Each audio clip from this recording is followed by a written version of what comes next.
Subscribe कीजिए राजधानी educational group पचकोड़िया YouTube channel को, बेल आइकन दबाइए लेटेस्ट एजुकेशनल वीडियो सबसे पहले देखने के लिए और डाउनलोड कीजिए हमारा मोबाइल ऐप भी।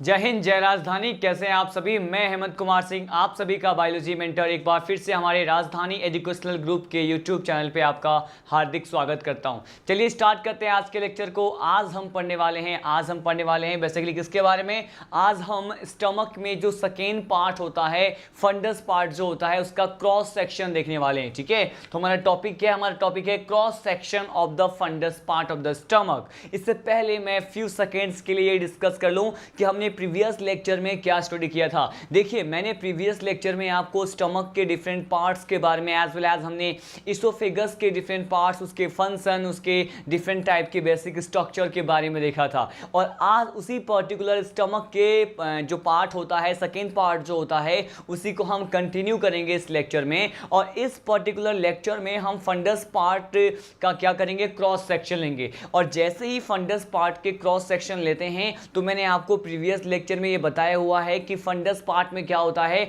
मैक्सिमम डाइजेशन होता है स्टमक में। ठीक है, और क्यों होता है? क्योंकि इसी फंडस पार्ट का जब हम क्रॉस सेक्शन लेते हैं तो हमें गैस्ट्रिक ग्लैंड्स नजर आते हैं। गैस्ट्रिक ग्लैंड वो ग्लैंड्स होते हैं जो कि गैस्ट्रिक जूस को सिक्रेट करते हैं। हम ये भी पढ़ेंगे और यहां पर ये भी पढ़ेंगे कि इस पर्टिकुलर गैस्ट्रिक ग्लैंड से रिलेटेड कौन कौन से सेल्स होते हैं, और उन सभी प्रकार के सेल्स और कोशिकाओं के हम डिफरेंट फंक्शंस को, उनके अलग अलग प्रकार के कार्य को क्या करेंगे? वन बाय वन डिस्कस करेंगे। ठीक है, तो इस क्रॉस सेक्शन के बारे में हम स्टडी करने वाले हैं। और after discussing the cross section we will discuss about, we will talk about, we will study about the next part of the elementary canal and that is intestine. ठीक है, हम इसके बारे में स्टडी करेंगे। तो वेरी फर्स्ट पॉइंट जो है इसके बारे में क्या है, मैं आपको प्रीवियस लेक्चर में जो डायग्राम बताया था वहीं से ही इस लेक्चर को स्टार्ट करने वाले हैं। यहां पे बता दूं, हम यहां पे बेसिकली किससे स्टार्ट करते हैं? मैंने जो स्टमक का टिपिकल डायग्राम जो कि मस्कुलर जे शेप स्ट्रक्चर होता है,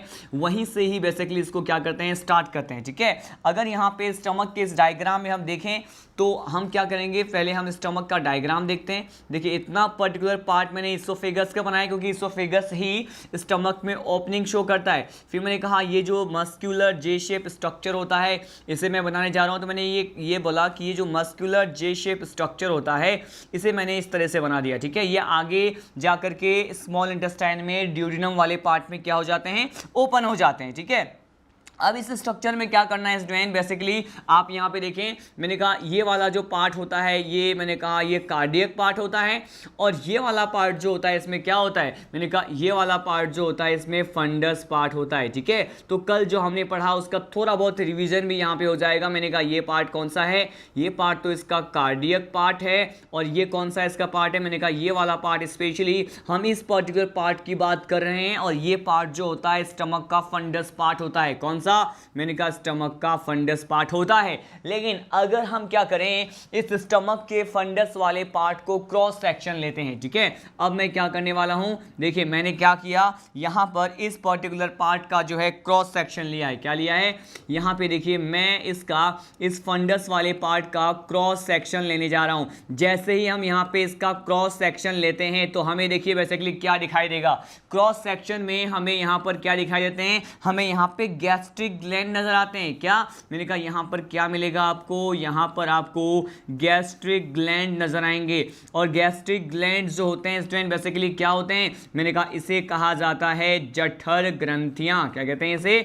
जठर ग्रंथियां कहते हैं। तो जठर ग्रंथि या फिर गैस्ट्रिक ग्लैंड दिखाई देते हैं। लेकिन इस गैस्ट्रिक ग्लैंड के बारे में आप इतना जानते हैं कि गैस्ट्रिक ग्लैंड क्या होता है स्टूडेंट? बेसिकली गैस्ट्रिक ग्लैंड एक ऐसा ग्लैंड है जिसके द्वारा अलग अलग प्रकार के जो है गैस्ट्रिक ग्लैंड के द्वारा क्या होता है कि सिक्रेट क्या होता है, इसके सिक्रेशंस को क्या कहते हैं, इसके स्त्राव को क्या कहते हैं, हम ये देखने वाले हैं। तो बेसिकली ये गैस्ट्रिक ग्लैंड किसको सिक्रेट करेंगे?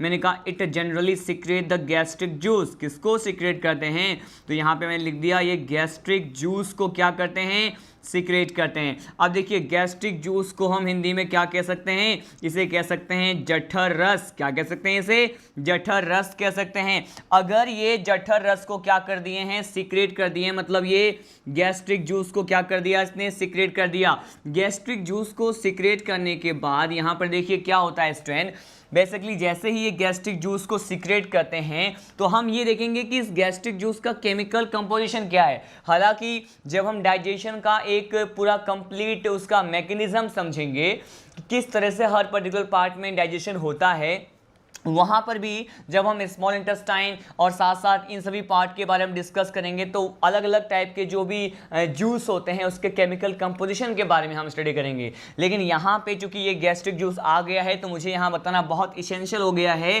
कि गैस्ट्रिक जूस में पर्टिकुलर क्या प्रेजेंट होता है। देखिए आपको ये ध्यान रखना है कि इसमें 99.5% कितना, मैंने कहा 99.5% तो इसमें केवल वाटर होता है, जल होता है, ठीक है। और इसी पर्टिकुलर गैस्ट्रिक जूस के कंपोजिशन के बारे में मैंने कहा कि 99.5% तो इसका क्या है, मैंने कहा इसमें वाटर प्रेजेंट है, लेकिन यहाँ पे जो 0.5% है कोई अदर सब्सटेंस प्रेजेंट हो सकते हैं।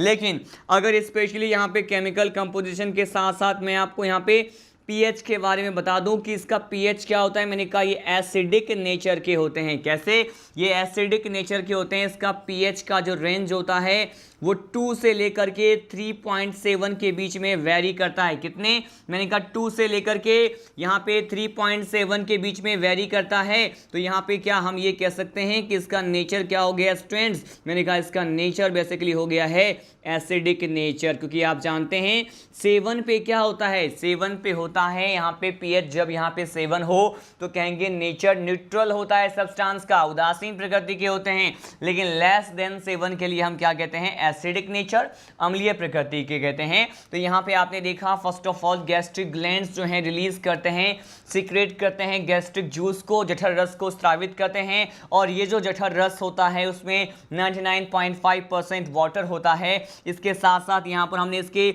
पीएच के बारे में कहा कि पीएच जो है इसका क्या होता है? 2 से 3.7, मतलब 2 से 3.7 के बीच में रेंज करता है। और यहाँ पे एसिडिक नेचर के ये होते हैं, अम्लीय प्रकृति के होते हैं।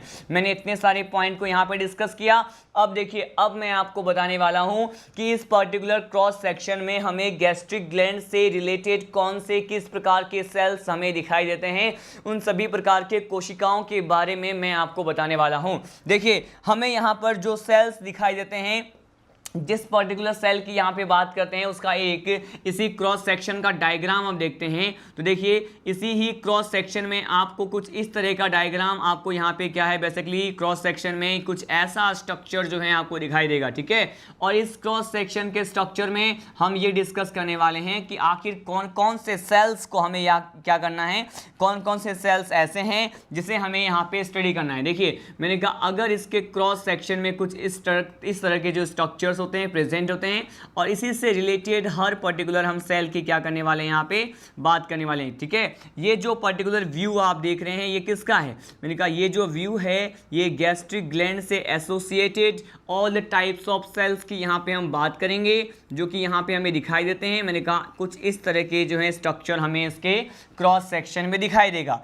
अब देखिए 1 बाय 1 इन सभी स्ट्रक्चर को हम देखते हैं कि कौन कौन से सेल्स यहाँ पे प्रेजेंट होते हैं। यहाँ पे हम basically 4 basic types of cells के बारे में स्टडी करने वाले हैं। कितने? मैंने कहा यहाँ पर हम कितने टाइप्स के सेल्स के बारे में स्टडी करने वाले हैं? मैंने कहा यहाँ पे हम 4 टाइप्स के सेल्स के बारे में स्टडी करने वाले हैं। 4 टाइप्स के सेल्स जो होते हैं इसके बारे में हम स्टडी करने वाले हैं। देखिए यहाँ पर very first type of cells जो इसके क्रॉस सेक्शन में हमें दिखाई देगा वो क्या है स्टूडेंट? इसे कहते हैं म्यूकस नेक सेल। क्या कहते हैं इसे कहा जाएगा म्यूकस नेक सेल। अब देखिए ये जो म्यूकस नेक सेल होते हैं, अगर इस प्रकार के कोशिकाओं की बात करें तो इसका सिक्रेशन क्या होता है स्टूडेंट? बेसिकली इसका सिक्रेशन म्यूकस नेक सेल के स्त्राव को क्या कहते हैं? बेसिकली ये क्या सिक्रेट करते हैं? मैंने कहा ये म्यूकस नेक सेल यहाँ पे म्यूकस को क्या करते हैं, सीक्रेट करते हैं। ठीक है, तो very first type of cells के बारे में मैंने आपको बताया, ये क्या है, म्यूकस नेक सेल है, और ये म्यूकस को क्या करते हैं, सीक्रेट करते हैं। इसके बाद देखिए हम इसके बाद पढ़ने वाले हैं कि सपोज हम यहाँ पे इस पर्टिकुलर एरिया में प्रेजेंट सेल्स की बात करते हैं जो कि क्रॉस सेक्शन में हमें दिखाई देगा। ये हमारे पास इससे एसोसिएटेड सेकेंड सेल को बताता है, और ये जो सेकेंड सेल है इसे हम क्या कहते हैं, इसे कहा जाएगा स्टूडेंट पेराइटल सेल। क्या कहा जाएगा, इसे हम कहते हैं पेराइटल सेल। और ये जो पेराइटल सेल है, इसी पेराइटल सेल को क्या कहते हैं, इसी पेराइटल सेल को कहते हैं ऑक्जेंटिक सेल। क्या कहते हैं इसे, ऑक्जेंटिक। ठीक है, ऑक्जेंटिक कोशिका या फिर पेराइटल सेल्स कहते हैं। अब मैं आपको बता दूं कि ये पेराइटल सेल और ऑक्जेंटिक सेल जो हैं आखिर किस प्रकार के जो हैं हार्मोन्स या फिर किस प्रकार के एंजाइम्स को सीक्रेट करने के लिए रेस्पॉन्सिबल हैं। यहाँ पे अगर हम पेराइटल सेल और ऑक्जेंटिक सेल की बात करें तो इसके सीक्रेशंस में हमें क्या दिखाई देता है कि ये जो इस प्रकार की कोशिकाएं होती हैं वो फर्स्ट ऑफ ऑल जिस सब्सटेंस को सीक्रेट करती हैं ये कौन सा है, देखिए ये यहाँ पर जो है 0.3 डाइल्यूट। ठीक है, 0.3 डाइल्यूट, 0.3% डाइल्यूट का मतलब होता है तनु। ठीक है, तो मैंने कहा 0.3 डाइल्यूट सॉल्यूशन ऑफ यहाँ पे हाइड्रोक्लोरिक एसिड को क्या करते हैं, ये सीक्रेट करते हैं। लेकिन ये हाइड्रोक्लोरिक एसिड को सीक्रेट तो कर रहे हैं, लेकिन ये 0.3% डाइल्यूट तनु प्रकार के हाइड्रोक्लोरिक एसिड को यहाँ पे पेराइटल सेल क्या करते हैं, सीक्रेट करते हैं। सीधे यहाँ पे डायरेक्टली स्ट्रेट फॉरवर्ड क्वेश्चन आपको देखने को मिलेगा मॉड्यूल्स में कि ये पेराइटल सेल ऑक्जेंटिक सेल जो है किसको सीक्रेट करती है, या फिर आपको क्वेश्चन देखने को मिलेगा कि ये हाइड्रोक्लोरिक एसिड जो है स्टमक में फंडक वाले जो पार्ट होता है उसमें कौन से ऐसे पर्टिकुलर सेल है जो कि हाइड्रोक्लोरिक एसिड को सीक्रेट करते हैं। तो आपका आंसर क्या होगा, पेराइटल या फिर ऑक्जेंटिक सेल होगा। ठीक है, अब देखिए यहाँ पे हमने हाइड्रोक्लोरिक एसिड के बारे में बात की, लेकिन यहाँ पे ऑक्जेंटिक सेल HCl के साथ साथ और किसको सीक्रेट करते हैं, मैंने कहा ये CIF को क्या करते हैं, सीक्रेट करते हैं। अब ये यहाँ पर CIF क्या है मैं आपको एक्सप्लेन कर दूं। बेसिकली ये CIF को क्या कहते हैं, इसे कहते हैं केसल इंटरेस्टिंग फैक्टर। क्या कहते हैं इसे कहा जाएगा केसल इंट्रिंसिक फैक्टर। कौन सा कहते हैं इसे, बेसिकली एक प्रकार का कारक है, एक प्रकार का फैक्टर होता है जिसे क्या कहते हैं, CIF कहते हैं। और CIF को बेसिकली हमने क्या कहा, केसल इंट्रिंसिक फैक्टर बोला। इसका स्त्राव भी इसी प्रकार के सेल और कोशिका के द्वारा होता है। अगर हम स्पेशली केसल इंट्रिंसिक फैक्टर की बात करते हैं स्टूडेंट, तो यहाँ पर इस प्रकार का फैक्टर जो है किस प्रकार के कार्य को प्रदर्शित करता है, कौन से टाइप के फंक्शंस और वर्क को परफॉर्म करते हैं, तो यहां पर क्या कहा जाएगा कि इसके द्वारा जो कार्य या फिर जो फंक्शन होता है बेसिकली विटामिन B12। ठीक है, विटामिन B12 के बारे में आपने सुना होगा। विटामिन B12 को ही हम क्या कहते हैं, इसे ही साइनोकोबाल्मिन कहते हैं। इसी डाइजेशन चैप्टर में जो है हमारा लास्ट पार्ट जो होगा, लास्ट टॉपिक जो होगा, हम डिफरेंट टाइप के विटामिन के बारे में भी स्टडी करेंगे, उसके सोर्स, उसके फंक्शन, उसके डेफिशिएंसी से होने वाले डिजीज के बारे में हम बात करेंगे। तो उसी पर्टिकुलर विटामिन में से जो विटामिन बी कॉम्प्लेक्स को हम करते हैं स्टडी, तो वहां पे एक विटामिन B12 जिसे हम साइनोकोबाल्मिन कहते हैं, जिसमें कोबाल्ट एलिमेंट प्रेजेंट होता है। तो ये क्या होता है कि ये castle intrinsic factor vitamin B12 के एब्सॉर्प्शन में क्या करता है, हेल्प करता है। ठीक है, B12 जो है उसके एब्सॉर्प्शन में हेल्प कौन करता है, ये केसल इंट्रिंसिक फैक्टर करता है। तो मैंने आपको इस गैस्ट्रिक ग्लैंड से एसोसिएटेड कितने टाइप के सेल्स के बारे में बताया, मैंने आपको यहाँ पे 2 बेसिक टाइप ऑफ सेल्स, उसके सिक्रेशंस, उसके फंक्शन के बारे में बताया। अब हम सीधे डायरेक्टली लीड करते हैं कि और कौन कौन से सेल्स इस फंडस वाले पार्ट के क्रॉस सेक्शन में हमें दिखाई देंगे। देखिए अब जो हमें सेल्स दिखाई देंगे उसको हम क्या करने वाले हैं, स्टडी करने वाले हैं। हमारा अब जो third basic type of cells होता है स्टूडेंट, बेसिकली इसे क्या कहते हैं, इस पर्टिकुलर थर्ड सेल को क्या कहा जाता है, इसे हम कहते हैं क्या, ये बेसिकली होता है पेप्टिक सेल्स। ठीक है, हमने पहले पेराइटल सेल के बारे में देखा था, अब जो यहाँ पे थर्ड सेल है उसे कहते हैं पेप्टिक सेल। और पेप्टिक सेल जो है इसी को क्या कहते हैं, इसी को कहते हैं चीफ सेल। क्या कहते हैं इसे कहते हैं चीफ कोशिका या पेप्टिक कोशिका कहते हैं। और इसी चीफ सेल सेल को एक और नाम दिया जाता है, इसे ही कहते हैं जाइमोजन सेल। क्या कहते हैं इसे कहते हैं जाइमोजन सेल कहते हैं। तो या तो हम इसे पेप्टिक सेल बोल लें, या फिर इसको हम जाइमोजन सेल कह लें, या फिर इसे हम क्या कह लें, चीप सेल कह लें। ठीक है, ये एक ही प्रकार की कोशिका है। अब हम यहाँ बात करने वाले हैं कि इस जाइमोजन, चीफ या फिर पेप्टिक सेल के स्राव को क्या कहते हैं। यहाँ पर ये बेसिकली 3 अलग अलग प्रकार के जो सब्सटेंस होते हैं, पदार्थ होते हैं, उसको सिक्रेट करने के लिए रिस्पॉन्सिबल है। और ये जो सब्सटेंस है एक्चुअली में ये एंजाइम होते हैं, लेकिन इन एंजाइम के बारे में ये कहा जाता है कि ये इनएक्टिव फेज में, अक्रिय अवस्था जो है या फिर निष्क्रिय अवस्था में पाए जाने वाले एंजाइम होते हैं, जो किसी न किसी प्रकार के सब्सटेंस के प्रेजेंस में सक्रिय प्रकार के एंजाइम में चेंज हो जाते हैं। ठीक है, तो ये एंजाइम तो हैं, लेकिन किस पर्टिकुलर स्टेज में पाए जाने वाले एंजाइम है, मैंने कहा ये जो एंजाइम यहाँ पे जाइमोजन सेल जो है सिक्रेट करती हैं, वो बेसिकली निष्क्रिय अवस्था में पाए जाने वाले एंजाइम को सिक्रेट करती हैं।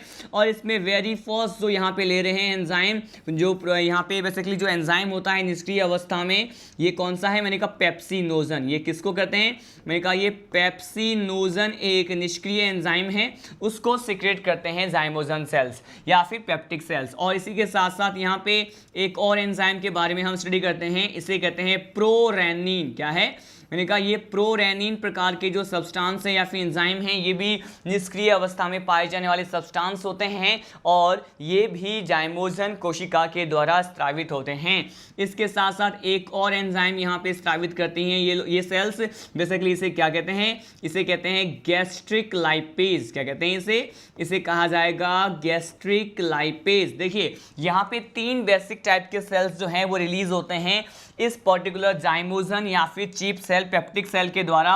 ये कौन कौन से हैं मैंने 1 बाय 1 बताया आपको। मैंने कहा ये पेप्सिनोजन होते हैं, ये प्रोरेनिन होते हैं, और साथ साथ मैंने आपको गैस्ट्रिक लाइपेज के बारे में बताया। ठीक है, अब देखिए यहाँ पर इन निष्क्रिय अवस्था में पाए जाने वाले एंजाइम के लिए कौन सा पॉइंट स्पेसिफिक है जो हमें यहाँ पे डिस्कस करना चाहिए। मैंने कहा अगर स्पेशली हम यहाँ पे पेप्सिनोजन की बात करते हैं, तो पेप्सिनोजन वह निष्क्रिय एंजाइम है जिसके लिए कहते हैं कि ये आगे जो है HCl के प्रेजेंस में, मतलब हाइड्रोक्लोरिक एसिड जिसका सिक्रेशन इस ऑक्जेंटिक सेल ने किया था, तो ये पेप्सिनोजन जो है वो HCl के प्रेजेंस में अपने सक्रिय अवस्था पेप्सिन में चेंज हो जाते हैं। ठीक है, लेकिन यहाँ पर किसकी उपस्थिति में होता है, मैंने कहा ये हाइड्रोक्लोरिक एसिड के प्रेजेंस में होता है। अब देखिए सेकेंड प्रकार का जो इनएक्टिव फेज में पाए जाने वाला एंजाइम है जिसे हम प्रोरेनिन कहते हैं, ये भी आगे फर्दर किसके प्रेजेंस में, मैंने कहा ये भी आगे फर्दर जो है HCl के प्रेजेंस में रेनिन में क्या हो जाने वाले हैं,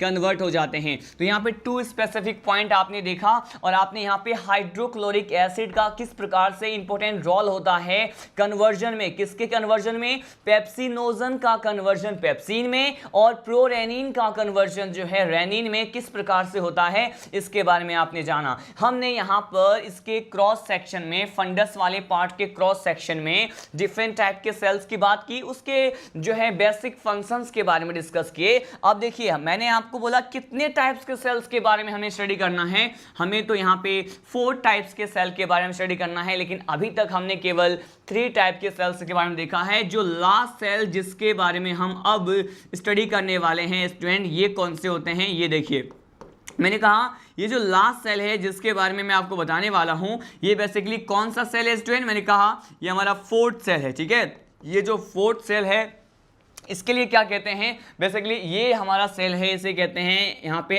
अर्जेंटाफिन सेल। और ये आपको स्पेशल पॉइंट है, ये यहाँ पे स्टार मार्क कर रहा हूँ। इस सेल के बारे में बार बार क्वेश्चन आया भी जा चुका है प्रीवियस AIPMT एग्जाम में, और नीट एग्जाम में भी आ रखा है। मैंने कहा ये अर्जेंटाफिन सेल बहुत इंपॉर्टेंट है। देखिए अगर यहाँ पे अर्जेंटाफिन सेल्स की बात करते हैं, तो ये जो है गैस्ट्रिक ग्लैंड से एसोसिएटेड फंडस वाले पार्ट के क्रॉस सेक्शन में पाए जाने वाले हमारे नेक्स्ट टाइप के सेल्स होते हैं, जिसे हम अर्जेंटाफिन सेल्स कहते हैं। अगर यहाँ पे अर्जेंटाफिन सेल्स में बेसिकली ये क्या है, एक सिंगल सेल ना हो करके बहुत सारे सेल्स के कॉम्बिनेशन होते हैं, उसका एक कलेक्शन है, उसका एक समुच्चय रूप होता है। ठीक है, और इसमें कौन कौन से सेल्स होते हैं, देखिए इसी में ही एक सेल होगा जिसके बारे में हमें पढ़ना होता है।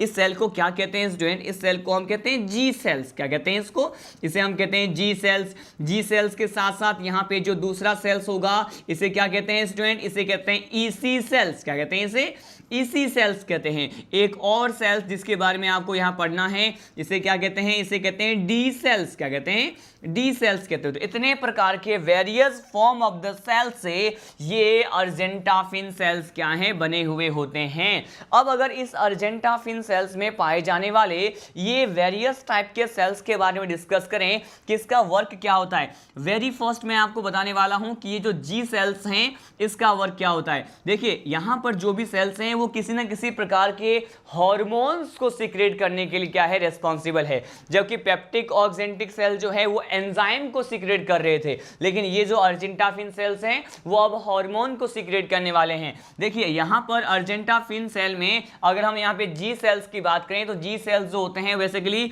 जिस पर्टिकुलर हार्मोन्स को क्या करते हैं, सीक्रेट करते हैं, उसे क्या कहते हैं, इस हार्मोन को कहते हैं गैस्ट्रीन हार्मोन। क्या कहते हैं, गैस्ट्रीन हार्मोन कहते हैं। और ये इंपॉर्टेंट पॉइंट है, डायरेक्टली आपसे पूछा जाएगा कि गैस्ट्रीन हार्मोन को सीक्रेट करने के लिए कौन सी सेल्स फंडस वाले पार्ट में, स्टमक में देखने को मिलते हैं। तो अगर ऑप्शन में अर्जेंटाफिन है तो आप उसे टिक करेंगे, अदरवाइज अगर ऑप्शन में अर्जेंटाफिन सेल ना हो करके सीधे जी सेल्स दिया हो तो वो ऑप्शन क्या होगा, करेक्ट होगा। ठीक है, तो यहाँ पे जी सेल्स ने गैस्ट्रिन हार्मोन को सीक्रेट किया। अगर यहाँ पे डी सेल्स के बारे में बात करें, ये भी अर्जेंटाफिन सेल्स में ही आते हैं। डी सेल्स जिस हार्मोन्स को सीक्रेट करते हैं उस हार्मोन को कहते हैं सोमेटोस्टेटिन। क्या कहते हैं, सोमेटोस्टेटिन कहते हैं। ये सोमेटोस्टेटिन भी एक हार्मोन है जो कि डी सेल्स के द्वारा सीक्रेट होती हैं। अब यहाँ पे हम डिस्कस करने वाले हैं ईसी सेल्स। ईसी सेल्स के द्वारा कौन से प्रकार के हार्मोन सीक्रेट होते हैं, तो मैं आपको बता दूं कि ईसी सेल्स जो होता है स्टूडेंट बेसिकली किस प्रकार के हार्मोन को सीक्रेट करने के लिए रिस्पॉन्सिबल हैं। देखिए मैंने कहा यहाँ पे दो प्रकार के हार्मोन के बारे में आपको पता होना चाहिए। कौन कौन से हार्मोन है ये, मैंने कहा एक जो ईसी सेल्स होते हैं, एक हार्मोन होता है हिस्टामिन। क्या होता है, एक हार्मोन है इसे कहते हैं हिस्टामिन, और एक जो हार्मोन होता है उसे क्या कहते हैं, इसे कहते हैं सीरोटोनिन। क्या कहते हैं, सीरोटोनिन कहते हैं। तो एक हार्मोन होता है हिस्टामिन और एक क्या होता है, सीरोटोनिन। और इन दोनों प्रकार के हार्मोन के सिक्रेशन में कौन सी प्रकार की कोशिका रिस्पॉन्सिबल है, ईसी सेल्स। ईसी सेल्स जो हैं वो किस प्रकार की कोशिकाओं में हम पढ़ रहे हैं, अर्जेंटाफिन सेल्स में पढ़ रहे हैं। तो मैंने आपको यहाँ बताया कि अर्जेंटाफिल्स में पाए जाने वाले जो वेरियस फॉर्म ऑफ सेल्स हैं, अलग अलग प्रकार की जो कोशिकाएं हैं, वो आखिर किस प्रकार के हार्मोन को सीक्रेट करने के लिए रिस्पॉन्सिबल हैं। ठीक है, हमने यहाँ पे जो भी कंसेप्ट पढ़ा है इस cross section of the fundus part में, इसको हम वन मोर टाइम रिवाइज करने वाले हैं। देखिए मैंने आपको क्या बताया, मैंने आपको फर्स्ट ऑफ ऑल यहाँ पे atypical structure of the fundus को, या फिर फंडस, या फिर हम ये कहें कि एटिपिकल स्ट्रक्चर ऑफ, आपने यहाँ पे एटिपिकल स्ट्रक्चर किसका देखा, मैंने कहा स्टमक का देखा। इस स्टमक के स्ट्रक्चर में मैंने सेकेंड पार्ट को क्या किया, मैंने यहाँ पे ये जो फंडस पार्ट होता है जहाँ पर मैक्सिमम डाइजेशन होता है, क्या होता है, मैंने कहा इस फंडस पार्ट में मैक्सिमम डाइजेशन हो रहा था स्टमक में। ठीक है, और इसी मैक्सिमम डाइजेशन क्यों होता है, तो यहाँ पर सीधे से एक लॉजिक है। तो हमने अभी जो है स्टमक के फंडस वाले पार्ट में हमें बेसिकली उसके क्रॉस सेक्शन लेने पर गैस्ट्रिक ग्लैंड दिखाई देते हैं, और गैस्ट्रिक ग्लैंड से एसोसिएटेड उस पर्टिकुलर जठर ग्रंथि से संबंधित कौन कौन सी कोशिकाओं के बारे में आपने उस पर्टिकुलर क्रॉस सेक्शन में देखा, उसके बारे में मैं ओरली रिवाइज करने जा रहा हूं। हमने 4 बेसिक टाइप्स के सेल्स और उसके सिक्रीशंस के बारे में हमने देखा। और अगर उस पर्टिकुलर सेल की बात करते हैं तो हमने फर्स्ट ऑफ ऑल जो है म्यूकस नेक सेल के बारे में देखा था, और म्यूकस नेक सेल ने क्या किया, म्यूकस नेक सेल ने म्यूकस का सिक्रेशन किया था। सेकेंड टाइप के सेल्स के बारे में डिस्कस किया, वो कौन से थे, वो थे पेराइटल या फिर ऑक्जेंटिक सेल। अगर हम पेराइटल और ऑक्जेंटिक सेल के सिक्रेशंस की बात करें तो आपने देखा कि ये पर्टिकुलर 2 टाइप्स के इंपॉर्टेंट सब्सटेंस को, 2 प्रकार के महत्वपूर्ण पदार्थ को स्रावित करते हैं, रिलीज करते हैं। फर्स्ट थे 0.3% डाइल्यूट HCl हाइड्रोक्लोरिक एसिड जो तनु प्रकार के होते हैं, और बेसिकली इसके साथ साथ केसल इंट्रिंसिक फैक्टर को भी इसी ऑक्जेंटिक सेल ने रिलीज किया था, जो कि विटामिन B12 साइनोकोबाल्मिन के एब्सॉर्प्शन के लिए क्या होते हैं, रेस्पॉन्सिबल होते हैं। इसके साथ साथ हमने पेराइटल ऑक्जेंटिक सेल के अलावा हमने थर्ड बेसिक टाइप के सेल्स के बारे में इस फंडस पार्ट के क्रॉस सेक्शन में देखा। वो थे कौन से, मैंने कहा हमने देखा यहाँ पे पेप्टिक, चीफ और जाइमोसिन सेल के बारे में। पेप्टिक, चीफ और जाइमोसिन सेल में पेप्सिनोजन, गैस्ट्रिक लाइपेज और प्रोरेनिन प्रकार के एंजाइम को सिक्रेट किया था। अगर यहाँ पे पेप्सिनोजन और प्रोरेनिन की बात करें तो ये एक्चुअली में निष्क्रिय अवस्था में पाए जाने वाले एंजाइम होते हैं, इनएक्टिव फेज में पाए जाने वाले एंजाइम होते हैं, जिसको एक्टिव फेज में चेंज करने का, उसके एक्टिव फॉर्म में चेंज करने का वर्क कौन करता है, मैंने कहा हाइड्रोक्लोरिक एसिड करता है, HCl करता है। ठीक है, हमने यहाँ पे 3 बेसिक टाइप के सेल्स के बारे में स्टडी करने के बाद लास्ट इंपॉर्टेंट सेल के बारे में डिस्कस किया, that was about the argentaffin cell. Argentaffin cells में भी हमने अलग अलग प्रकार के सेल्स के बारे में डिस्कस किया। जी सेल्स जो है वो गैस्ट्रिन हार्मोन को रिलीज करते हैं, डी सेल्स सोमेटोस्टेटिन हार्मोन को रिलीज करते हैं, और लास्ट के बारे में हम देखा, लास्ट सेल जो था वो था ईसी सेल। ईसी सेल जो है ये 2 टाइप्स के जो है हार्मोन्स को रिलीज करते हैं, एक था हिस्टामिन जो कि एंटीकोएगुलेंट नेचर के होते हैं, और एक जो होता है सीरोटोनिन के बारे में भी आपने देखा। तो 4 बेसिक टाइप के सेल्स के बारे में देखा। गैस्ट्रिक ग्लैंड फंडस वाले पार्ट में विजिबल होते हैं। गैस्ट्रिक ग्लैंड में मैंने आपको कहा इसके सिक्रेशंस को क्या कहते हैं, गैस्ट्रिक जूस कहते हैं, और जठर रस या फिर इसे गैस्ट्रिक जूस कहा जाता है। अगर हम जठर रस के कंपोजिशन की बात करें तो मैंने कहा इसमें 99.5% तो वाटर होता है, और वहां पे 5% होता है, तो 0.5% के नियर बाय अदर सब्सटेंसेस होते हैं। अगर यहाँ पे इसके नेचर, इसकी प्रकृति की बात करें तो मैंने आपको कहा पीएच के बारे में। अगर यहाँ पे जठर रस के पीएच के बारे में बात करें तो वो उसका जो पीएच होता है वो 2 से 3.7 2 to 3.7 के बीच में जो है रेंज करता है, वेरी करता है, और इस पर्टिकुलर रेंज की वजह से इसे क्या कहते हैं कि इस जो गैस्ट्रिक जूस होता है इसका नेचर क्या होता है, मैंने कहा इसका नेचर बेसिकली एसिडिक नेचर का होता है या अम्लीय प्रकृति के होते हैं। ठीक है, हमने इन सभी पॉइंट्स को डिस्कस करने के साथ साथ हमने जो है अब बेसिकली इसी पर्टिकुलर पार्ट को हम क्या करते हैं, कंटिन्यू करते हैं। हमने एलिमेंट्री कैनाल में स्टमक वाला जो पार्ट था उसे क्या कर लिया है, फिनिश कर लिया है, और साथ साथ गैस्ट्रिक ग्लैंड के बारे में भी क्या कर लिया, स्टडी कर लिया। इसी एलिमेंट्री पार्ट के, एलिमेंट्री कैनाल जो होता है इसी पर्टिकुलर पार्ट में हम इंटेस्टाइन के बारे में स्टडी करते हैं। मैंने जो आपको प्रीवियस लेक्चर में एक चार्ट प्रोवाइड किया था उसमें जो है यहाँ पे स्टमक के बाद जो पार्ट आता है कि स्टमक जो है जिस पर्टिकुलर पार्ट में ओपनिंग को शो करते हैं वो क्या होता है, मैंने कहा इंटेस्टाइन होता है। यहाँ पे इंटेस्टाइन मतलब हम आंत्र के बारे में पढ़ने वाले हैं। यहाँ पे इंटेस्टाइन में वेरी फर्स्ट पॉइंट क्या है कि ये जो इंटेस्टाइन होता है ये भी बेसिकली मैंने आपको 2 टाइप्स के बताए थे। कितने टाइप्स के, यहाँ पे हम 2 टाइप्स के इंटेस्टाइन के बारे में क्या करते हैं, स्टडी करते हैं। और ये 2 टाइप्स ऑफ इंटेस्टाइन कौन कौन से होते हैं इसके बारे में अगर डिस्कस करें तो ये बेसिकली होते हैं क्या, फर्स्ट टाइप के इंटेस्टाइन के बारे में यहाँ पे डिस्कस करेंगे, और सेकेंड टाइप जो होता है हम यहाँ डिस्कस करेंगे। देखिए यहाँ पे जो फर्स्ट टाइप ऑफ इंटेस्टाइन होता है इसकी कैटेगरी क्या है, मैंने कहा हम यहाँ पे स्मॉल इंटेस्टाइन के बारे में डिस्कस करने वाले हैं। तो मैंने कहा इंटेस्टाइन का फर्स्ट टाइप क्या है, इंटेस्टाइन 2 टाइप्स के होते हैं। फर्स्ट होता है स्मॉल इंटेस्टाइन, ठीक है, स्मॉल इंटेस्टाइन के साथ साथ यहाँ पे नेक्स्ट टाइप की बात करें तो इसे क्या कहते हैं, इसे कहते हैं लार्ज इंटेस्टाइन। क्या कहते हैं इसे कहा जाएगा लार्ज इंटेस्टाइन। ठीक है, हमने यहाँ पे 2 टाइप्स ऑफ इंटेस्टाइन के बारे में स्टडी किया, एक था स्मॉल इंटेस्टाइन, एक क्या था, लार्ज इंटेस्टाइन। अगर स्पेशली यहाँ पे स्मॉल इंटेस्टाइन की बात करते हैं तो इसे हिंदी में क्या कहते हैं, आप जानते हैं, इसे कहा जाएगा छोटी आंत। क्या कहते हैं, इसे छोटी आंत कहेंगे। ठीक है, अगर यहाँ पे स्पेशली हम लार्ज इंटेस्टाइन की बात करें तो देखिए लार्ज इंटेस्टाइन के बारे में क्या कहा जाएगा कि ये जो है इसे हम कहते हैं बड़ी आंत। क्या कहते हैं, इसे कहा जाता है बड़ी आंत कहते हैं। ठीक है, तो हमने इसके बारे में डिस्कस किया। लेकिन इन दोनों ही पर्टिकुलर टाइप्स ऑफ इंटेस्टाइन में जो हम अब फर्स्ट ऑफ ऑल स्टडी करने वाले हैं that is about the small intestine, वो किसके बारे में है, यहाँ पे फर्स्ट ऑफ ऑल हम स्मॉल इंटेस्टाइन को देखते हैं, उसके बाद इसके स्मॉल इंटेस्टाइन के डिफरेंट पार्ट्स, इसके फंक्शन, इसके स्ट्रक्चर को डिस्कस कर लेने के बाद हम डिस्कस करेंगे किसके बारे में, लार्ज इंटेस्टाइन के बारे में डिस्कस करेंगे। ठीक है, देखिए यहाँ पे बेसिकली अगर स्मॉल इंटेस्टाइन की बात करें तो फर्स्ट ऑफ ऑल इसको स्टार्ट करते हैं कि छोटी आंत के कितने भाग होते हैं। देखिए आप जानते हैं मैंने आपको प्रीवियस लेक्चर में प्रीवियस जो चार्ट आपको प्रोवाइड किया था first of all alimentary canal का, तो यहाँ पर मैंने आपको कहा था इसके कितने पार्ट्स होते हैं, इसके बेसिक 3 पार्ट्स होते हैं। कितने, मैंने कहा इसके 3 पार्ट्स होते हैं। और ये 3 पार्ट्स जो होते हैं उसमें हम कौन कौन से पार्ट्स को इंक्लूड करते हैं मैं आपको यहाँ बता दूं। यहाँ पे जो 3 पार्ट्स होते हैं हैं इसमें हम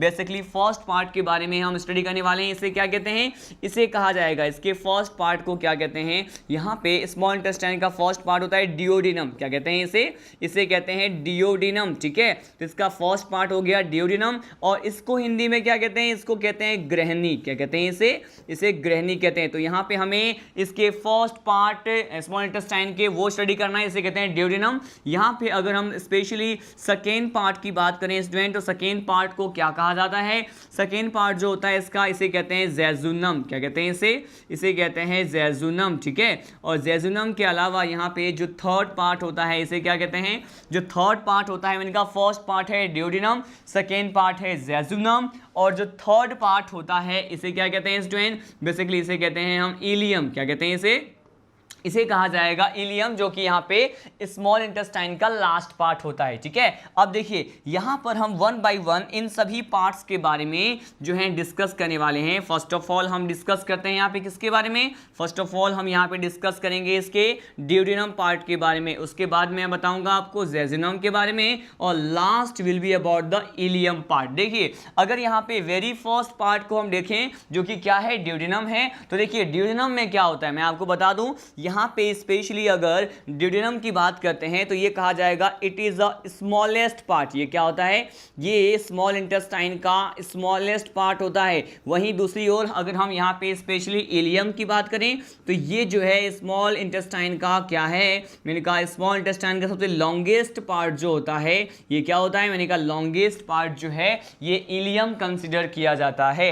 यहाँ पे अब हम नेक्स्ट पॉइंट डिस्कस करने वाले हैं। डियोडिनम में क्या होता है, मैंने कहा यहाँ पे मैक्सिमम डाइजेशन जो स्मॉल इंटेस्टाइन में होगा, बेसिकली यहाँ पे अगर हम मैक्सिमम डाइजेशन की बात करें तो मैक्सिमम डाइजेशन स्मॉल इंटेस्टाइन के किस पार्ट में होता है, मैंने कहा यहाँ पर जो अधिकतर पाचन की प्रक्रिया है ये इसी पर्टिकुलर पार्ट में होता है, इसे क्या कहते हैं, डियोडिनम कहते हैं। ऐसा क्यों, आखिर ऐसा इस पर्टिकुलर ग्रहणी वाले भाग में या फिर डियोडिनम में क्या ऐसी पर्टिकुलर स्ट्रक्चर प्रेजेंट होते हैं जिसकी वजह से यहाँ पे मैक्सिमम डाइजेशन होता है। तो देखिए यहाँ पर क्या है, एक प्रकार के आंतरिक ग्रंथि प्रेजेंट है, इंटेस्टाइनल ग्लैंड प्रेजेंट होता है, इसे क्या कहते हैं, देखिए मैंने कहा इसी पर्टिकुलर डियोडिनम वाले पार्ट में एक विशेष प्रकार के इंटेस्टाइनल ग्लैंड प्रेजेंट होते हैं। इस इंटेस्टाइनल ग्लैंड को कहते हैं ब्रनर्स ग्लैंड। क्या कहते हैं इसे ब्रनर्स ग्लैंड या फिर ब्रूनर्स की ग्रंथि कहते हैं। ठीक है, तो यहाँ पर एक स्पेशल टाइप के ग्लैंड होते हैं और इसे क्या कहते हैं, इसे ब्रनर्स ग्लैंड कहते हैं। ये जो ब्रनर्स ग्लैंड होते हैं स्टूडेंट, बेसिकली ये डियोडिनम के कौन से वाले लेयर में प्रेजेंट होते हैं मैं इसके बारे में बताने वाला हूं। ये जो ब्रनर्स ग्लैंड है ये इसके सब म्यूकोसा लेयर में होते हैं। कौन से लेयर में, यहां पर देखिए अब मैं आपको जो नेक्स्ट पर्टिकुलर यहां पे पार्ट होगा कि हम यहां पे स्मॉल इंटेस्टाइन को क्या करेंगे, इसका एक क्रॉस सेक्शन डिस्कस करेंगे। उस क्रॉस सेक्शन में अगेन हम यहां पे कौन कौन से लेयर्स होते हैं, कौन कौन से स्तर होते हैं इसके बारे में बात करेंगे। देखिए यहां पे जो ब्रनर्स ग्लैंड होते हैं इसके कौन से लेयर में प्रेजेंट है, मैंने कहा सब म्यूकोसा लेयर में होते हैं। किसमें, मैंने कहा यहाँ पर ये सब म्यूकोसा लेयर में होते हैं ब्रनर्स ग्लैंड। ठीक है, और इसी पार्ट को हम कंटिन्यू करते हैं। यहाँ पे अब मैं बताने वाला हूँ कि इस ब्रनर्स ग्लैंड के सिक्रेशन को क्या कहते हैं, इस ब्रनर्स ग्लैंड के सिक्रेशन को, इसके स्त्राव को क्या कहते हैं स्टूडेंट, बेसिकली इसके सिक्रेशन या फिर ब्रनर्स ग्लैंड के स्त्राव को कहा जाएगा कि ये म्यूकस को रिलीज करते हैं। किसको, मैंने कहा ये म्यूकस को क्या करते हैं, सिक्रेट करते हैं। तो देखिए हमने यहाँ पर स्मॉल इंटेस्टाइन के फर्स्ट पार्ट में क्या क्या डिस्कस किया, मैंने पहले आपको बताया कि ये स्मॉलेस्ट पार्ट है, मैक्सिमम डाइजेशन होता है, ब्रनर्स ग्लैंड यहाँ पे प्रेजेंट होते हैं इसके सब म्यूकोसा लेयर में, और साथ साथ यहाँ पे ये म्यूकस को क्या करते हैं, रिलीज करते हैं। लास्ट पॉइंट यहाँ पे डियोडिनम के बारे में डिस्कस करने वाले हैं। ये कहा जाता है कि स्पेशली हम किसकी बात करें, यहाँ पे अगर हम लीवर की बात करते हैं, किसकी, लीवर की बात करते हैं, यकृत की बात करते हैं, और लीवर के साथ साथ और किसकी बात करने वाले हैं, लीवर के साथ साथ यहाँ पे अगर हम पैनक्रियाज की बात करते हैं। आपको पता है ये दोनों भी क्या हैं, ये पैनक्रियाज और लीवर क्या होते हैं, मैंने कहा पैनक्रियाज और लीवर डाइजेस्टिव ग्लैंड होते हैं, पाचक ग्रंथि है, और ये अपने अपने सिक्रेशंस को, लीवर और पैनक्रियाज जो हैं अपने अपने सिक्रेशंस को, कहने का मतलब अपने स्त्राव को, इसे क्या कहते हैं, इससे पर्टिकुलर जो भी प्रकार के पदार्थ जो हैं सिक्रेट होते हैं, तो ये अपने सिक्रेशन को क्या करते हैं, ये अपने सिक्रेशन को, स्त्राव को बेसिकली इसी डियोडिनम वाले पार्ट में क्या करते हैं, पाउड करते हैं या फिर उडेल देते हैं, या फिर बेसिकली इसके सिक्रेशन बेसिकली कहाँ जाता है, मैंने कहा ये कहाँ जाएगा, ये स्मॉल इंटेस्टाइन के फर्स्ट पार्ट डियोडिनम वाले पार्ट में ही क्या करते हैं, अपने सिक्रेशंस को पाउर करते हैं, उडेल देते हैं। ठीक है, तो मैंने कहा यहाँ पर ये क्या किए, अपने सिक्रेशंस को डियोडिनम वाले पार्ट में क्या कर दिया, इन्होंने उडेल दिया। ठीक है, अब देखिए पाउर करते हैं। हमने यहाँ पे इतने सारे पॉइंट्स को डिस्कस किया, अब सीधे लीड करते हैं इस जेजुनम वाले पार्ट की तरफ, जो कि स्मॉल इंटेस्टाइन का कौन सा पार्ट है, ये मिडिल पार्ट है, सेकेंड पार्ट होता है। अगर यहाँ पे इस पार्ट की बात करें स्मॉल इंटेस्टाइन के, तो उसके बारे में क्या कहा जाता है कि जेजुनम एक ऐसा पार्ट है जहाँ पे अब हम ये कहते हैं कि यहाँ पे मैक्सिमम एब्सॉर्प्शन होता है। क्या होता है, अब यहाँ पे मैंने कहा यहाँ पे मैक्सिमम एब्सॉर्प्शन होगा। एब्सॉर्प्शन का मतलब होता है यहाँ पे क्या होगा, बेसिकली यहाँ पे अवशोषण की प्रक्रिया जो है वो अधिकतम हमें देखने को मिलता है। अब यहाँ पे अवशोषण किस किस का होगा, मैंने कहा यहाँ पर जो अवशोषण होता है वो H2O का होता है। किसका, मैंने कहा H2O का अवशोषण होता है। H2O के साथ साथ यहाँ पे अलग अलग तरह के जो न्यूट्रिएंट्स होते हैं, ठीक है, जो भी पोषक पदार्थ होते हैं, तो विभिन्न प्रकार के पोषक पदार्थों का भी यहाँ पर क्या होने वाला है, मैंने कहा अलग अलग प्रकार के पोषक पदार्थ की बात करें या H2O की बात करें, यहाँ पर इसका क्या होता है, मैक्सिमम एब्सॉर्प्शन होता है। जीजोनम वाले पार्ट को डिस्कस कर लिए, अब सीधे हम लीड करते हैं इसका जो लास्ट पार्ट होता है इलियम, इसमें भी होता है डाइजेशन। इसमें बेसिकली क्या होता है, एब्सॉर्प्शन। डाइजेशन तो ओनली केवल एक सिंगल पार्ट में होगा, जिसे हम क्या कहते हैं, डियोडिनम। ठीक है, तो आपने देखा कि स्मॉल इंटेस्टाइन जो है एलिमेंट्री कैनाल का ऐसा पर्टिकुलर पार्ट होता है जिसमें डाइजेशन भी हो रहा है, जिसमें क्या हो रहा है, एब्सॉर्प्शन भी हो रहा है। मतलब digestion, process of digestion only takes place in which particular part, it will take place in the duodenum only, but especially in case of jejunum and the ileum only absorption will be take place। मैंने कहा यहाँ पे क्या होगा, absorption, अवशोषण की प्रक्रिया है। तो यहाँ पे मैक्सिमम एब्सॉर्प्शन जो है जेजुनम में, लेकिन यहाँ पर भी बेसिकली क्या होगा, एब्सॉर्प्शन होगा। लेकिन हम ये डिस्कस करते हैं कि इस इलियम वाले पार्ट में एब्सॉर्प्शन किसका होता है। देखिए मैंने कहा इलियम वाले पार्ट में जो एब्सॉर्प्शन होता है वो किसका होगा, मैंने कहा ये विटामिन B12 का होता है। किसका, विटामिन B12 का, साइनोकोबाल्मिन जिसे कहते हैं, विटामिन बी का कॉम्प्लेक्स होता है ये, साइनोकोबाल्मिन विटामिन B12 का यहाँ पे एब्सॉर्प्शन होता है। और इसके साथ साथ साइनोकोबाल्मिन के साथ साथ यहाँ पे और किसका एब्सॉर्प्शन होगा, मैंने कहा यहाँ पे बाइल सॉल्ट का होता है। क्या होता है, मैंने कहा जो पित्त लवण होते हैं, ठीक है, बाइल सॉल्ट जितने भी होते हैं इसे क्या कहते हैं, इसे कहा जाएगा पित्त लवण। ठीक है, तो यहाँ पे बाइल सॉल्ट्स का भी क्या होता है, एब्सॉर्प्शन होता है। ठीक है, I am going to revise this all thing one more time. मैं आपको रिवाइज करवा दूं इन सभी चीजों के बारे में कि हमने क्या पढ़ा। हमारा टॉपिक था इंटेस्टाइन। आप जानते हैं यहाँ पे 2 टाइप्स के इंटेस्टाइन के बारे में डिस्कस करना होता है। The very first is small intestine, the last is large intestine. यहाँ पर हमने 3 पार्ट्स के बारे में डिस्कस किया। यहाँ पे कौन कौन से पार्ट्स होते हैं आप यहाँ पे देख रहे हैं कि यहाँ पे बेसिकली हम 3 पार्ट्स की बात करते हैं। एक ड्यूडिनम वाला पार्ट होता है, एक जेजुनम वाला पार्ट होता है और एक इलियम वाला पार्ट होता है।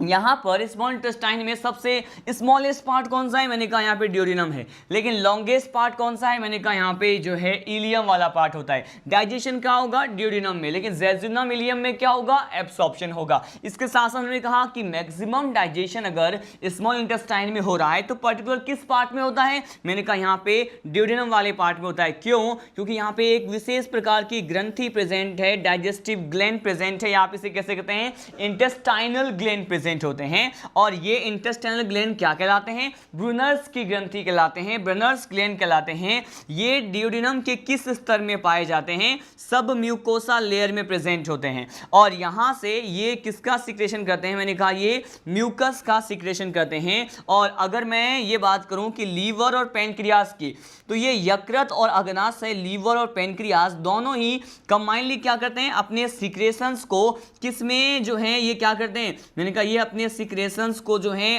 पावर करते हैं, उड़ेलते हैं, किसमें, ड्यूडिनम में करते हैं। ठीक है, अब यहाँ पे जेजुनम पार्ट की बात करें तो इसमें मैक्सिमम एब्सॉर्प्शन तो होता है, लेकिन स्पेशली यहाँ पे किस तरह के सब्सटेंस का जो है एब्सॉर्प्शन होने वाला है, मैंने कहा यहाँ पे H2O का एब्सॉर्प्शन होगा।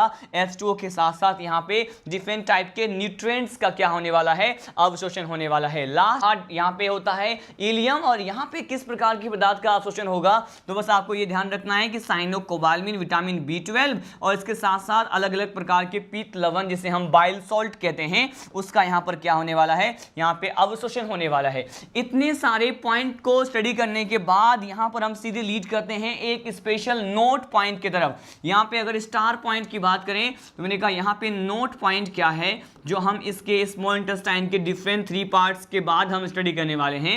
देखिए मैंने कहा अगर हम पर्टिकुलर उस फूड की बात करते हैं जिसका डाइजेशन कंप्लीट हो गया है, जिसका पाचन पूर्ण हो गया है, इसे क्या कहेंगे, पचित भोजन कहेंगे या फिर इसे क्या कहते हैं, इसे हम बेसिकली डाइजेस्टिव फूड कहते हैं। तो यहाँ पे डाइजेस्टिव फूड की बात करने वाले हैं कि डाइजेस्टिव फूड का अब यहाँ पे होने वाला क्या है। मैंने कहा यहाँ पर डाइजेस्टिव फूड का होगा क्या, अब अवशोषण हो रहा है।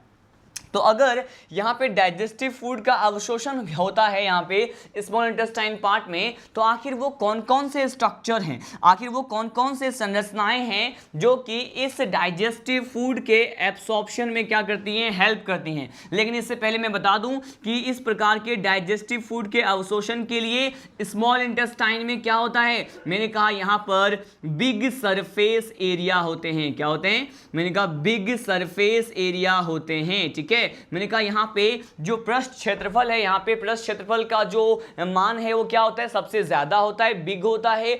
और यहाँ पे इसके पृष्ठ क्षेत्रफल को, इसके सरफेस एरिया को इंक्रीज करने के लिए, ठीक है, इसके सरफेस एरिया को इंक्रीज करने के लिए, ताकि अवशोषण के लिए सतही क्षेत्रफल का मान ज्यादा हो जाए, तो इसके सरफेस एरिया को इंक्रीज करने के लिए यहां पर क्या होता है स्टूडेंट, बेसिकली यहां पर 2 टाइप्स के स्पेशल स्ट्रक्चर्स होते हैं। और यहां पे जो 2 टाइप्स के हम फॉलोइंग स्ट्रक्चर्स या फिर स्पेशल स्ट्रक्चर्स की बात करें तो ये क्या क्या होते हैं, मैं इसके बारे में आपको बताने वाला हूं, जो कि क्या करेंगे, ये दोनों ही प्रकार के संरचनाएं बेसिकली क्या करते हैं, अवशोषण के लिए सतही क्षेत्रफल के मान को क्या करते हैं, बढ़ा देते हैं ताकि एब्सॉर्प्शन ज्यादा हो। और ये कौन कौन से संरचनाएं हैं, यहां पर जो फर्स्ट स्ट्रक्चर होता है जिसके बारे में आपको बताने वाला हूं, ये क्या है, मैंने कहा ये कहलाएगा बेसिकली क्या, इसे हम कहते हैं क्या, ये होता है विलाई। क्या कहते हैं इसे कहते हैं विलाई कहते हैं। ठीक है, और इसी विलाई के साथ साथ यहां पर एक और स्ट्रक्चर की बात करते हैं जो इसी पर्टिकुलर विलाई के अपर सरफेस पे बहुत ज्यादा स्मॉल साइज के, माइक्रो साइज के फिंगर लाइक प्रोजेक्शन, कुछ उंगली नुमा प्रवर्ध के रूप में विलाई के ऊपर पाए जाते हैं। इसे क्या कहते हैं, इसे कहते हैं माइक्रोविलाई। क्या कहते हैं इसे कहा जाता है माइक्रोविलाई। ठीक है, तो आपने यहां पे देखा कि for increase the surface area for the purpose of absorption in the small intestine there are the presence of 2 special type of structure and what is it, these first of all यहां पे हमने देखा villi और second structure क्या है, microvilli. Microvilli को क्या कहते हैं, इसे हम हिंदी में कहते हैं सूक्ष्मांकुर। क्या कहते हैं इसे कहा जाएगा सूक्ष्मांकुर कहते हैं। ठीक है, जो कि विलाई के ऊपर सरफेस पे या फिर इसके अपर सरफेस पे क्या होता है, प्रेजेंट होता है। तो बस आपने ये देखा कि किस तरह से स्मॉल इंटेस्टाइन में इसके डाइजेस्टिव फूड के एब्सॉर्प्शन के लिए बिग सरफेस एरिया या फिर सरफेस एरिया में वृद्धि कौन कौन से प्रकार के स्ट्रक्चर करते हैं। अब हम क्या करने वाले हैं कि इसके नोट पॉइंट, इसके 3 पार्ट्स के बारे में स्टडी करने के बाद अब हम यहाँ पे स्मॉल इंटेस्टाइन के डिफरेंट पार्ट को जो है एक सिंगल डायग्राम में लेबल करेंगे। ठीक है, इस पर्टिकुलर डायग्राम में हम ये स्टडी करने वाले हैं कि किस तरह से यहाँ पे अलग अलग पार्ट को हम लेबल कर सकते हैं। यहाँ पे हम ये देखने वाले हैं, देखिए अगर स्मॉल इंटेस्टाइन के स्ट्रक्चर को देखें तो स्मॉल इंटेस्टाइन के डिफरेंट पार्ट्स को समझने के लिए इसी particular single structure of small intestine में हमें थोड़ा बहुत पोर्शन जो है किसके बारे में डिस्कस करना होगा, स्टमक के बारे में भी, और साथ साथ यहाँ पे हम लार्ज इंटेस्टाइन के भी स्ट्रक्चर को इसी स्मॉल इंटेस्टाइन के स्ट्रक्चर में कंबाइनली क्या करेंगे, स्टडी करेंगे। क्यों, क्योंकि ये सारे जो ऑर्गन्स होते हैं वो आपस में क्या होते हैं, इंटरकनेक्टेड होते हैं, जुड़े हुए होते हैं, एसोसिएटेड होते हैं। ठीक है, तो यहाँ पे स्ट्रक्चर्स की बात करने वाले हैं। देखिए यहाँ पे बेसिकली हम इस स्मॉल इंटेस्टाइन के स्ट्रक्चर को स्टमक वाले स्ट्रक्चर से क्या करते हैं, स्टार्ट करते हैं। देखिए मैंने कहा पर्टिकुलर ये जो स्ट्रक्चर है ये क्या है, मैंने कहा ये स्ट्रक्चर जो है स्टमक का है। क्या है, स्टमक का है। और ये जो स्टमक का जो स्ट्रक्चर है वो फाइनली ये जो लास्ट पार्ट ऑफ स्टमक है, ये first part of small intestine में क्या करते हैं, ओपनिंग शो करते हैं। तो मैंने कहा ये इस तरह से यहाँ पे क्या करते हैं, ओपनिंग शो करते हैं। तो ये वाला जो पार्ट आप देख रहे हैं ये कौन सा स्ट्रक्चर है, मैंने कहा ये जो स्ट्रक्चर है ये इसका डियोडिनम वाला पार्ट है। ठीक है, तो हम यहाँ पे एटिपिकल स्ट्रक्चर देखने वाले हैं। लेकिन अभी मैंने आपको कहा कि इसके अलग अलग स्ट्रक्चर को हम तब करते हैं, तब कर पाते हैं स्टडी जब हम बेसिकली इसी पर्टिकुलर पार्ट में जो है लार्ज इंटेस्टाइन के पोर्शन को भी क्या करें, कंबाइनली स्टडी करें। ठीक है, इसीलिए मैंने यहाँ पर क्या किया, यहाँ पर अलग अलग पार्ट के जो है यहाँ पे जो डिफरेंट पार्ट होता है लार्ज इंटेस्टाइन का, इसी एक कॉमन स्ट्रक्चर में हमें क्या करना होगा, डिस्कस करना होगा। देखिए ये जो मैं बना रहा हूं ये कोलोन वाला पार्ट होता है लार्ज इंटेस्टाइन का। स्मॉल इंटेस्टाइन में हमें इसे भी क्या करना होगा, ये क्या स्टडी करना होगा, क्योंकि ये सारे जो ऑर्गन्स होते हैं वो इंटरकनेक्टेड होते हैं। ठीक है, अब देखिए अब हम यहाँ पे हम अपने स्टडी को स्टार्ट करते हैं। सपोज आपको ये समझ में आ रहा होगा कि मैं आपको कौन से डायग्राम के बारे में बताने की कोशिश कर रहा हूँ कि ये जो स्टमक है यहाँ पर देखिए ये पार्ट कौन सा होता है इसका, मैंने कहा ये पार्ट होता है इसका पाइलोरिक पार्ट होता है। ठीक है, ये अगर पाइलोरिक पार्ट है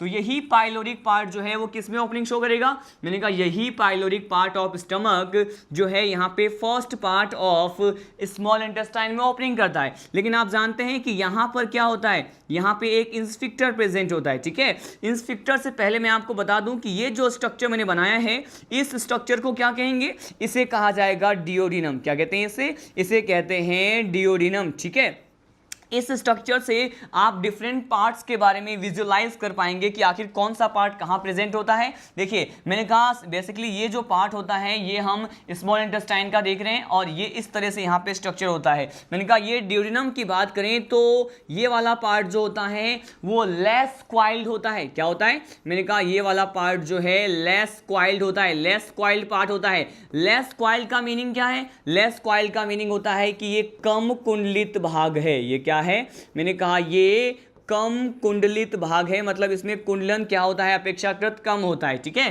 तो ये लेस क्वाइल पार्ट होता है। अब देखिए अगर यहाँ पे स्पेशली ड्यूडिनम की बात करते हैं स्टूडेंट तो यहाँ पे क्या हो गया, ये first part of small intestine है, हम इसको भी यहाँ पे क्या कर दें, मेंशन कर दें, it is a first part of small intestine, SI लिख दिया मैंने। ठीक है, अब इसी पर्टिकुलर डायग्राम को हम क्या करेंगे, आगे स्टडी करेंगे। लेकिन यहाँ पे देखिए एक स्पेशल टाइप का स्ट्रक्चर और बनाया है मैंने। यहाँ कहा मैंने कि ये पाइलोरिक पार्ट और ये जो ड्यूडिनम पार्ट होता है इसके बीच में क्या प्रेजेंट होता है, यहाँ पे एक तरह का वाल्व प्रेजेंट होता है जिसे हम क्या कहते हैं, पाइलोरिक इंस्फिक्टर कहते हैं। क्या कहते हैं इसे, इस वाल्व को हम पाइलोरिक इंस्फिक्टर कहते हैं। ठीक है, अब ये क्या होने वाला है कि ये जो पार्ट होता है ड्यूडिनम का आगे कुछ इस तरह से जो है स्ट्रक्चर फॉर्म करते हैं। ठीक है, और ये ड्यूडिनम वाला पार्ट क्या था, ड्यूडिनम वाला पार्ट जो था वो लेस क्वाइल पार्ट था, कम कुंडलित भाग होता है। लेकिन ये अब क्या हो जाएगा, इसमें क्वाइलिंग रैपिडली स्टार्ट हो जाता है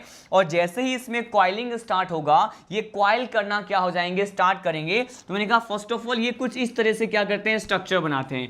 ये जो आपको स्ट्रक्चर दिख रहा है ये कुछ एक लूप लाइक स्ट्रक्चर होते हैं जो कि ये फॉर्म करते हैं और ये जो लूप लाइक स्ट्रक्चर होता है और आगे क्या हो जाते हैं, बढ़ जाते हैं, डेंस हो जाते हैं। तो मैंने कहा ये क्या है, ये लूप लाइक स्ट्रक्चर होता है और ये इसके स्मॉल इंटेस्टाइन वाले पार्ट को क्या करते हैं, रिप्रेजेंट कर रहे हैं। ठीक है, मैंने कहा ये इस तरह से यहाँ पे स्ट्रक्चर प्रेजेंट होता है। अब इसी लूप लाइक स्ट्रक्चर का कुछ एक पार्ट जो है, मैंने कहा अब ये पर्टिकुलर पार्ट जो होता है वो किस में ओपन हो जाएगा, ये पार्ट जो है इसके लार्ज इंटेस्टाइन में आकर के क्या हो जाते हैं, ओपन हो जाते हैं। तो हम इसकी बात भी करेंगे कि इस पार्ट को हम क्या कहेंगे। देखिए मैंने कहा स्मॉल इंटेस्टाइन के फर्स्ट पार्ट को मैंने लेबल कर दिया, अब इसके सेकेंड पार्ट की बात करते हैं। ये जो आपको ये जो स्ट्रक्चर दिख रहे हैं ये क्या है, मैंने कहा it is a loop like structure. ये क्या है, मैंने कहा ये कौन से स्ट्रक्चर है, it is a loop like structure. हमने इसकी बात की। अब देखिए मैं आपको क्या बताने वाला हूं कि ये जो फर्स्ट लूप लाइक स्ट्रक्चर होता है इसको हम लेबल कर देते हैं कि ये वाला पार्ट जो होता है स्मॉल इंटेस्टाइन का कौन सा पार्ट है,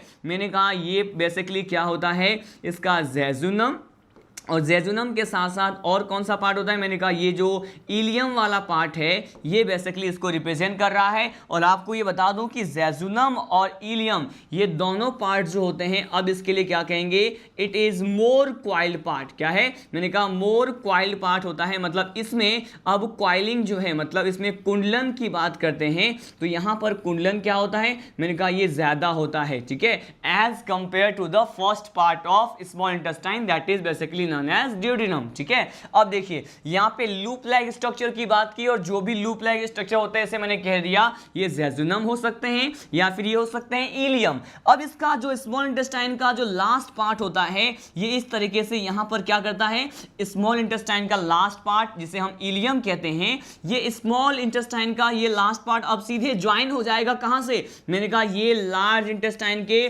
फर्स्ट पार्ट से ज्वाइनिंग शो करता है। और यहां पे इस स्ट्रक्चर में ये जो पार्ट होता है, जो इनिशियली पार्ट होता है, इसे हम कहते हैं सीकम। क्या कहते हैं इसे हम सीकम कहते हैं। यहां पर सीकम क्या होता है, सीकम मैंने कहा first part of large intestine तो होता है, but it is a sac like structure. ये कैसा है, मैंने कहा it is a sac like structure. ये थैलेनुमा कुछ यहां पे क्या होते हैं, स्ट्रक्चर होते हैं, मैंने कह दिया इसको, ये क्या है, सेक लाइक स्ट्रक्चर होता है। लेकिन यहां पे वेरी स्पेशल पॉइंट क्या है कि इसी पर्टिकुलर सीकम वाले भाग में कुछ यहां पे इसी सीकम वाले पार्ट के पास में यहां पे कुछ ऐसे स्ट्रक्चर्स प्रेजेंट होते हैं, और ये जो स्ट्रक्चर होते हैं इसे क्या कहते हैं, बेसिकली स्टूडेंट इस स्ट्रक्चर को अब कहते हैं वर्मी फॉर्म अपेंडिक्स। ये क्या होते हैं, ये एक विशेष प्रकार की संरचना है जो सीकम वाले पार्ट में लार्ज इंटेस्टाइन के फर्स्ट वाले पार्ट के आसपास प्रेजेंट होता है, इसे कहते हैं वर्मी फॉर्म अपेंडिक्स कहते हैं। अगर यहां पे इस वर्मी फॉर्म अपेंडिक्स की बात करें तो ये जो वर्मी फॉर्म अपेंडिक्स होता है ये क्या होता है, हम इसकी बात करते हैं। देखिए ये यहां पे एक वेस्टिजियल ट्यूब लाइक स्ट्रक्चर होता है। क्या होता है, मैंने कहा ये जो वर्मी फॉर्म अपेंडिक्स होता है यहां पे एक वेस्टिजियल ट्यूब लाइक स्ट्रक्चर, मतलब एक अवशेषी स्ट्रक्चर होता है। ठीक है, तो ये आपको यहां पे वेस्टिजियल एक नलिकानुमा जो स्ट्रक्चर सीकम से मैंने बताया है, ये क्या है, वेस्टिजियल ट्यूब लाइक स्ट्रक्चर को ही क्या कहते हैं, वर्मी फॉर्म अपेंडिक्स भी कहते हैं। इसके बारे में जब हम लार्ज इंटेस्टाइन में पढ़ेंगे वहां पर भी इसके बारे में मैं स्पेशल पॉइंट बताऊंगा कि ये किस पर्टिकुलर ऑर्गेनिज्म में ज़्यादा डेवलप होते हैं, इसके साइज के बारे में बात करेंगे। बट यहाँ पे इस स्मॉल इंटेस्टाइन में बस आपको इतना ध्यान रखना है कि चूंकि यहाँ पे लास्ट पार्ट ऑफ ये जो स्मॉल इंटेस्टाइन है जिसे हम इलियम कहते हैं सीकम से जुड़ रहा है, तो यहीं पर ही क्या प्रेजेंट है, वर्मी फॉर्म अपेंडिक्स प्रेजेंट होता है। अब देखिए वन लास्ट पॉइंट की यहाँ पे बात करते हैं लेबलिंग में। ये जो पार्ट है यहाँ पे ये देखिए ये पर्टिकुलर क्या होता है, ये यहाँ पे जंक्शन शो करता है। ये क्या है, एक प्रकार का जंक्शन है, और जंक्शन जो होता है बेसिकली इसे हिंदी में क्या कहते हैं, इसे कहा जाएगा ये संधि स्थल है। ये क्या है, मैंने कहा ये संधि स्थल है। लेकिन अगर ये संधि स्थल कह रहे हैं तो बेसिकली ये किस प्रकार के संरचनाओं को आपस में जोड़ने या कंबाइन करने का वर्क कर रहे हैं, या फिर कौन से टू टाइप्स के स्ट्रक्चर यहाँ पे क्या हो रहे हैं, जुड़ रहे हैं। पर्टिकुलर इस पार्ट की बात कर रहा हूँ जहाँ पे मैंने इसे स्टार मार्क किया है। तो यहां पे ये जो इलियम वाला पार्ट होता है, इलियम पार्ट होता है, और साथ साथ यहां पे कौन से डायग्राम की बात कर रहे हैं, सीकम वाले पार्ट की बात करें तो इसी पर्टिकुलर पार्ट में ये जो इलियम है और सीकम है वो आपस में क्या हो गए, ज्वाइन हो गए हैं। और इस जंक्शन को क्या कहते हैं, इस जंक्शन को हम कहते हैं इलियोसिकल जंक्शन। क्या कहते हैं, इसी को कहते हैं इलियोसिकल, क्या कहते हैं, इलियोसिकल जंक्शन कहते हैं। और ये जंक्शन क्या है, देखिए यहां पर इलियो क्या रिप्रेजेंट करता है, इलियो इलियम वाले पार्ट को रिप्रेजेंट करता है, और यहां पे सीकल क्या करता है, ये सीकम वाले पार्ट को रिप्रेजेंट कर रहा है। तो इस पर्टिकुलर जंक्शन पे यहां पर क्या होता है, मैंने कहा इसी पर्टिकुलर जंक्शन पे इलियम और सीकम आपस में ज्वाइन हो जाते हैं, और इसको क्या कहते हैं, इलियोसिकल जंक्शन कहते हैं। अब यहां पे इस डायग्राम को वन मोर टाइम हम रिवाइज करने वाले हैं कि इसमें हमने क्या क्या स्टडी किया। देखिए मैंने इस पूरे स्मॉल इंटेस्टाइन के डायग्राम को कैसे डिस्कस किया है, ये देखते हैं। यहाँ पे देखिए यहाँ पर बेसिकली हमने स्टमक से स्टार्ट किया। अगर यहाँ पे स्टमक वाले पार्ट की बात करें तो हमने कहा ये ओपनिंग शो कर रहा है किसमें, मैंने कहा स्मॉल इंटेस्टाइन में, और यहाँ पे एक वाल्व जैसा स्ट्रक्चर होता है पाइलोरिक और ड्यूडेनम के बीच में, इसे क्या कहते हैं, इसे कहते हैं पाइलोरिक स्फिंक्टर, जिसके बारे में मैंने आपको स्टमक वाले जो टॉपिक था उसमें डिटेल में स्टडी किए थे। बेसिकली ये क्या करेगा कि जो भी फूड सब्सटेंस अब कहाँ से, मैंने कहा स्टमक से यहाँ पे स्मॉल इंटेस्टाइन में आएगा, इसके बैकवर्ड फ्लो को क्या करेगा, ये रोकेगा, या फिर पर्टिकुलर ये कंट्रोल करेगा पैसेज ऑफ फूड को। मतलब उस पर्टिकुलर अमाउंट ऑफ फूड की बात करें, खाद्य पदार्थ की बात करें जो कि आमाशय वाले भाग से यहाँ पे गृहिणी वाले भाग में आते हैं, तो उसके पैसेज को, उसके परिवहन को कंट्रोल करेगा। और साथ साथ हमने कहा कि ये जो फर्स्ट पार्ट होता है स्मॉल इंटेस्टाइन का जिसे हम ड्यूडेनम कहते हैं, ये क्या होता है, ये कम कुंडलित भाग है, ये लेस स्क्वायर है, और ये ड्यूडेनम जो है आगे जा करके मैंने कहा कुछ एक लूप लाइक स्ट्रक्चर फॉर्म करते हैं, और ये जो लूप लाइक स्ट्रक्चर होता है इसे क्या कहते हैं, मेरे ख्याल इसे जेजुनम और इलियम कहते हैं। लेकिन अगर क्वाइलिंग की बात करें तो यहाँ पे ये क्या है, it is a more coiled structure. ठीक है, यहाँ पे और बात करें, यहाँ पे देखिए इस पर्टिकुलर पार्ट की अगर डिस्कस करते हैं तो ये इलियम वाला पार्ट है। इलियम वाला पार्ट जो है लार्ज इंटेस्टाइन के फर्स्ट पार्ट में क्या कर रहा है, ओपनिंग शो कर रहा है, और इसे हम सिकम कहते हैं। सिकम क्या है, caecum is a sac like structure.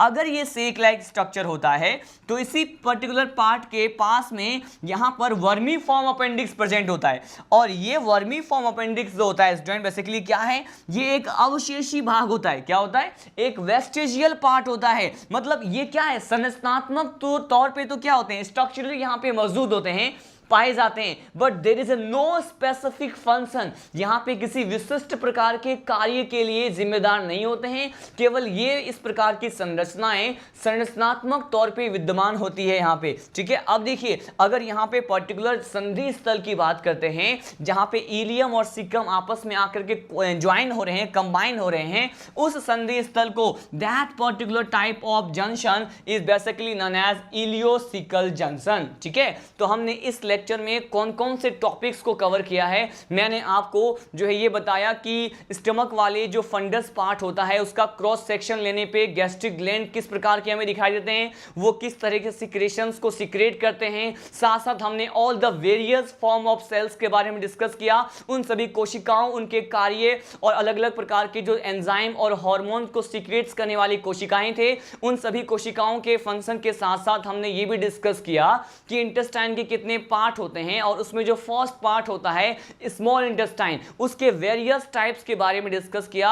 और वहां पर मैंने आपको कहा कि इसी पर्टिकुलर जो स्मॉल इंटेस्टाइन होता है इसके डायग्राम को भी हमने डिस्कस किया, और इस पर्टिकुलर डायग्राम के बाद में मैंने आपको एक और पॉइंट बताया था जो कि इंपॉर्टेंट था कि अगर एब्सॉर्प्शन होता है, मैंने कहा जेजुनम और इलियम पार्ट में डाइजेस्टिव फूड का एब्सॉर्प्शन होता है स्मॉल इंटेस्टाइन में, लेकिन ड्यूडेनम में क्या होता है, यहां पे डाइजेशन होता है मैक्सिमम। क्यों, क्योंकि वहां पे ब्रूनर्स ग्लैंड प्रेजेंट होते हैं जो कि म्यूकस को सीक्रेट करते हैं। क्वेश्चन प्रीवियस ईयर में ये भी आ चुका है एआईपीएमटी में कि जो ब्रूनर्स ग्लैंड होते हैं वो ड्यूडेनम के कौन से लेयर में प्रेजेंट होते हैं, तो यहां पे आपको आंसर करना है सब म्यूकोसा लेयर में प्रेजेंट होते हैं। इन द नेक्स्ट लेक्चर यहां पर मैं क्या करने वाला हूं, स्पेशली विलाय और माइक्रोविलाय की बात करेंगे कि यहाँ पे एक ट्रांसवर्स सेक्शन कट करेंगे विलाय और माइक्रोविलाय का, और वो किस प्रकार से एब्सॉर्प्शन में हेल्प करते हैं उस पर्टिकुलर डायग्राम के थ्रू समझने की कोशिश करेंगे कि how these particular special structure which are basically known as villi and माइक्रोविलाय